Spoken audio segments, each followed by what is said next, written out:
మన ఛానల్ ద్వారా పప్పీస్ కొనాలనుకుంటున్నారా? పప్పీస్ని ఏ విధంగా కొనాలి అనే ప్రాసెస్ మొత్తం వీడియోలో ఉంది, చదవండి. చదువురాని వారు చదువుకున్న వారితో చదివించుకుని వినండి. మీ పెట్స్ని మా ఛానల్లో అమ్మాలి అనుకుంటే వీడియోలో కనిపిస్తున్న వాట్సాప్ నెంబర్కి వీడియోస్ పంపించండి. Hi friends, welcome to our channel.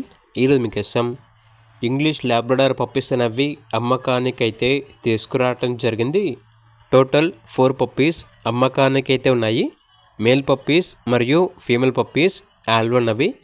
Puppies యొక్క ఏజ్ వచ్చేసి 35 డేస్. ట్రాన్స్పోర్టేషన్ ప్రొవైడ్ చేస్తారు. ఆ ట్రాన్స్పోర్టేషన్కి ఎక్స్ట్రా ఛార్జ్ అవుతుంది. పప్పీస్ యొక్క ఓనర్ నేమ్ వచ్చేసి సన్నీ. ఇక పప్పీస్ ఉన్న లొకేషన్ అనేది వరంగల్, తెలంగాణ. పప్పీస్ యొక్క ప్రైస్ వచ్చేసి కస్టమర్ కాల్ చేసినప్పుడు మేమే చెప్తా ఉన్నా బెస్ట్ ప్రైస్కే ఇస్తాము. పప్పీస్ యొక్క ప్రైస్లో డిస్కౌంట్ అనేది కూడా ఇస్తాము అని అయితే చెప్పడం అయితే జరిగింది. ఇక పప్పీస్ కావాలన్న వారు ఈ వీడియో కింద టైటిల్లో ఓనర్ నెంబర్ అనేది డిస్ప్లే చేయడం జరిగింది. ఓనర్కి కాల్ చేయండి. అలాగే ఛానల్ని ఇంతవరకు సబ్స్క్రైబ్ చేయకపోతే సబ్స్క్రైబ్ చేయండి. Thank you. By by.